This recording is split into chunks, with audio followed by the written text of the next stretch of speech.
Viewers, Pulsar গাড়ির ইঞ্জিনের বেবেলের bearing পরিবর্তন করার নতুন এক পদ্ধতি।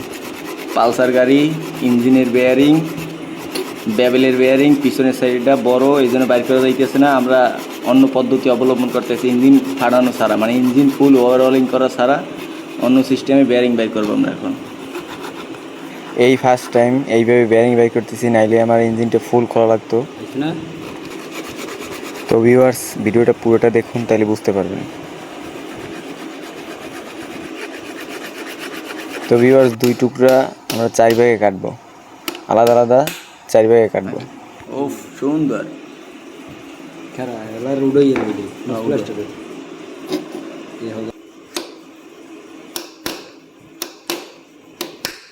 ও সুন্দর।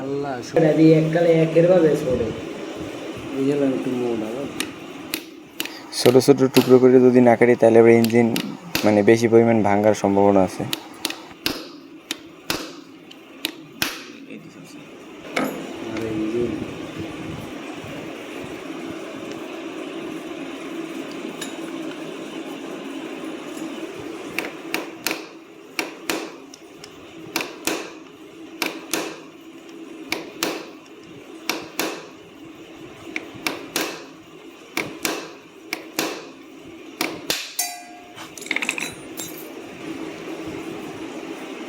বেয়ারিং দেখি এই কিরানটা ডিস্টার্ব করবে।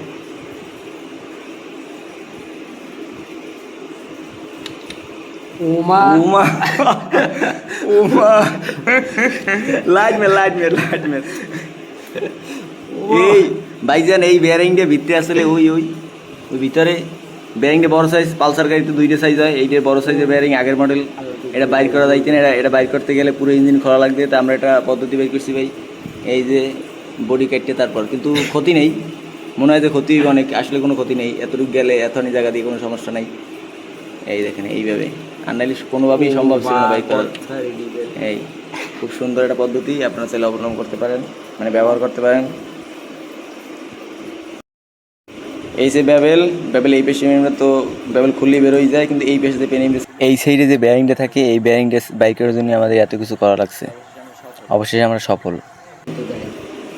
এই যে বেবেলের বাইরের সাইডে পেনিয়ামের সাথে যে থাকে ওইটা, আর এই যে ভিতরের সাইডে এটা এক সাইজ বড়, এই জন্য কি ঝামেলা বাজছে। যদি সমান তাহলে তো বেরোই যেতে, এক সাইজ বড় বিধে আমাদের এই কাজটা করা লাগছে। আপনারা চাইলে চেষ্টা করে দেখতে পারেন।